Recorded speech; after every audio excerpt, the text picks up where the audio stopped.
లక్షల మందితో మీరందరూ పోటీపడి ఒక పక్కన ఎస్ఏ రైటింగ్, ఎలక్యూషన్, క్విజెస్ లో పాల్గొని నంబర్ 1 స్థానం సాధించి మీరందరూ ఇక్కడికి వచ్చి ఈ మాక్ అసెంబ్లీలో పాల్గొంటాం. నిజంగానే నాకు చాలా చాలా ఆనందంగా ఉంది.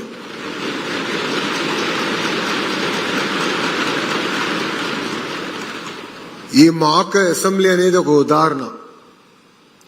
అంటే మన మనసులో ఒకటి సాధించాలి అనుకున్నప్పుడు దాని వెనకాల ఎంత కష్టం ఉంటుంది. ఇక్కడ ఈ వేదిక పైన పెద్దలందరినీ కన్విన్స్ చేసాల్సి వచ్చింది. నా ఆలోచన అయితే శాసనసభలోనే పెట్టాలని గౌరవ స్పీకర్ గారితో కూడా నేను అనేక సార్లు చర్చించాను. అప్పుడు ఆయన పార్లమెంట్ ప్రాక్టీసెస్ రూల్ బుక్ తీసుకొచ్చి అసెంబ్లీలో పెట్టలేం, కానీ అసెంబ్లీ ప్రాంగణంలో పెట్టే బాధ్యత నేను తీసుకుంటానని గౌరవ స్పీకర్ గారు చెప్పారు. అయినా నేను ఒప్పుకోలేదు. ఆయనతో చివరి దశ వరకు కూడా పోరాడా. కానీ ఆ పోరాటం ఫలితమే ఈరోజు ఇక్కడ మన మాక్ అసెంబ్లీ ఏర్పాటు చేసుకుంటాం జరిగింది. ఇది చూసిందా నాకు అనిపించింది, నేను స్కూల్కి వెళ్లే సమయంలో కూడా మాక్ అసెంబ్లీ ఉంటే బాగుండేదని. అప్పుడే రూల్స్, పార్లమెంట్ ప్రొసీజర్స్ ఇవన్నీ తెలుసుకునే అవకాశం ఉండేది. నాకు అవకాశం దక్కలేదు, మీకు ఈరోజు అవకాశం దక్కింది. ఈరోజు మనం చూసింది living class room of democracy. మీరు ఇక్కడ చూస్తే స్పీకర్ని మనం ఎట్లా ఎన్నుకోవాలి, షార్ట్ డిస్కషన్స్ అంటే ఏంటి, కాలింగ్ టు అటెన్షన్ డిస్కషన్ అంటే ఏంటి, 0 అవర్ అంటే ఏంటి, బిల్స్ ఎలా ఇంట్రడ్యూస్ అవుతాయి, బిల్స్ పైన ఎట్లా చర్చ జరుగుతాయి, ఇవన్నీ కూడా మీరు ఈరోజు చూస్తాం జరిగింది. దీంట్లో అనేక ప్రశ్నలు కూడా మీరే రూపొందించారు, బిల్స్ కూడా మీరే తీసుకొచ్చారు. ఇది కేవలం ఒక్కసారే కాదు, ఎవ్రీ ఇయర్ యాక్టివిటీ చేయాలనేది మన ప్రభుత్వం లక్ష్యం. రైతుల సమస్యలపైన మాట్లాడాం. పిల్లలు చిన్న వయసులో సెల్ ఫోన్లకి ఎట్లా ఎడిక్ట్ అవుతున్నారో కూడా మనం చర్చించాం. యాంటీ డ్రగ్స్ క్యాంపెయిన్ గురించి కూడా మనం మాట్లాడటం జరిగింది. ఇది నేను మీ అందరికీ విషయం చెప్పాలనుకుంటున్నా. డెమోక్రసీ అనేది సర్వైవ్ అవ్వాలంటే దానికి ఒక డిసిప్లిన్, డెకోరం, రెస్పెక్ట్ చాలా చాలా అవసరం. శాసనసభకు వచ్చినప్పుడు ఎమోషన్స్ ఉంటాయి. ఒక బిల్ పైన మనకు చాలా ఎమోషన్ ఉంటుంది, లేదంటే ఒక క్వశ్చన్ పైన ఎమోషన్ ఉంటుంది, మాట్లాడాలనిపిస్తుంది, ఒక దశలో యుద్ధం చేయాలని కూడా అనిపిస్తుంది. కానీ ఎప్పుడైతే ఒక డిసిప్లిన్, డెకోరం, రెస్పెక్ట్ ఉంటుందో అప్పుడే పార్టిసిపేటరీ డెమోక్రసీ అనేది ఏర్పడుతుంది.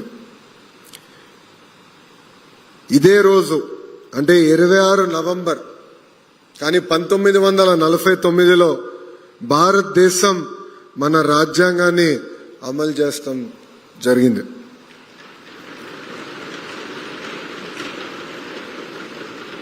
ఎంతో చర్చలు జరిగినాయి, ఎంతో మంది కృషితో మన రాజ్యాంగం మనం ఏర్పాటు చేసుకున్నాం. ఇప్పుడే పెద్దలు చీఫ్ సెక్రటరీ విజయానంద్ సార్ చెప్పినట్లు కేవలం మనం మన ప్రాథమిక హక్కుల గురించి కాదు, ప్రాథమిక బాధ్యతల గురించి కూడా తెలుసుకోవాల్సిన అవసరం మనందరి పైన ఉంది.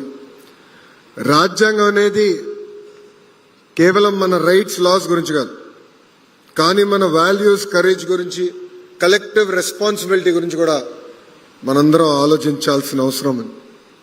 రాజ్యాంగం మనం చెప్పేది ఒకటే, ప్రతి వ్యక్తి వాయిస్ చాలా ఇంపార్టెంట్. ప్రతి వ్యక్తి అడుగుతున్న ప్రశ్న అనేది చాలా కీలకమైనది. And every citizen matters. ఇది మనందరం గుర్తుపెట్టుకోవాల్సిన అవసరం ఉంది. ఈరోజు శాసనసభ అంటే మాక్ అసెంబ్లీలో మీ వాయిస్ మేమందరం విన్నాం. పైన గౌరవ మంత్రులందరూ కూడా చర్చించారు, మీరందరూ చూసుంటారు, మేమందరం ఆడుకుంటూ ఉన్నాం. శాసనసభ ఇంత వైబ్రెంట్ గా నడవాలి, రాబోయే రోజుల్లో అందరం కలిసికట్టుగా తీసుకెళ్లాలని కూడా మేమందరం చర్చిస్తాం జరిగింది. ఇక్కడున్న పిల్లలందరికీ ఒకే విషయం చెప్పదలుచుకున్నా, రాజ్యాంగం అనేది రైట్స్ తో పాటు రెస్పాన్సిబిలిటీస్ కూడా మనం గమనించి మన రాజ్యాంగాన్ని ఒక గైడింగ్ ఫోర్స్ గా తీసుకుని ముందరికెళ్లాలని ఇక్కడ ఉన్న మిమ్మల్ని అందరినీ నేను కోరుతున్నా. కరెక్ట్ గా 1 సంవత్సరం క్రితం ఇదే కాంపౌండ్ లో ఐ థింక్ బ్లాక్ 5 గౌరవ ముఖ్యమంత్రి చంద్రబాబు నాయుడు గారు రాజ్యాంగం దినోత్సవం సందర్భంగా అధికారులతో ఒక మీటింగ్ ఏర్పాటు చేశారు. ఆ రోజే నేను గౌరవ ముఖ్యమంత్రి గారు హామీ ఇచ్చాను, పిల్లల కోసం బాల భారత రాజ్యాంగం నియమిస్తాం, అది కూడా అద్భుతమైన మోడల్ తీసుకొస్తాం. ఇది కేవలం ఆంధ్ర రాష్ట్ర పిల్లలకే కాదు, భారతదేశ పిల్లలకు అందించే బాధ్యత ఒక మంత్రిగా నేను తీసుకుంటానని ఆనాడు హామీ ఇచ్చాను. మీ అందరి సమక్షంలో ఆ పుస్తకం గౌరవ ముఖ్యమంత్రి గారు ఓపెన్ చేశారు. మీ అందరు కూడా ఒక కాపీ అందించామనుకున్నా, వచ్చిందా కాపీ? ఇంకా రాలేదా? అందరికి వచ్చిందా? ఆ పుస్తకంలో ఒక్కొక్క ఇంపార్టెంట్ సబ్జెక్ట్ పైన ఇన్నోవేటివ్ గా, అంటే పిల్లలకి అర్థమయ్యే విధంగా ఆ పుస్తకాన్ని మేము రూపొందించడం జరిగింది. ఒక యంగ్ రీడర్స్ ని ఇన్స్పైర్ చేయాల్సిన బాధ్యతగా మేము తీసుకుని ఆ పుస్తకాన్ని మేము రూపొందించడం జరిగింది. ఇది కేవలం ఒక ప్యాసివ్ లెర్నర్స్ కే కాదు, యాక్టివ్ గా సమాజంలో ఎంగేజ్ అయ్యే వారి కోసం ఆ పుస్తకం మన ప్రభుత్వం రూపొందించింది. రాజ్యాంగం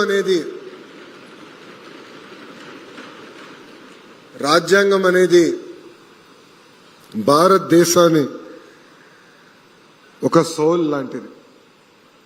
అందుకే ఆ పుస్తకంలో ఇన్స్పైరింగ్ టేల్స్ అంటే మహాత్మా గాంధీ గారి గురించి, బాబాసాహెబ్ అంబేద్కర్ గారి గురించి, నెహ్రూ గారి గురించి, సర్దార్ వల్లభాయ్ పటేల్ గారి గురించి, మౌలానా ఆజాద్ గారి గురించి, ఇట్లా అనేక మంది మహనీయుల గురించి కూడా మేము ఆ పుస్తకంలో రూపొందిస్తాం జరిగింది. నేను ఈ కార్యక్రమం రూపొందించిన తర్వాత మంగళగిరికి చెందిన కనక పుట్లమ్మ గారిని, ఎక్కడున్నావు తల్లి? మంగళగిరి శాసనసభ్యురాలు, అదిగో తల్లి అక్కడ ఉంది.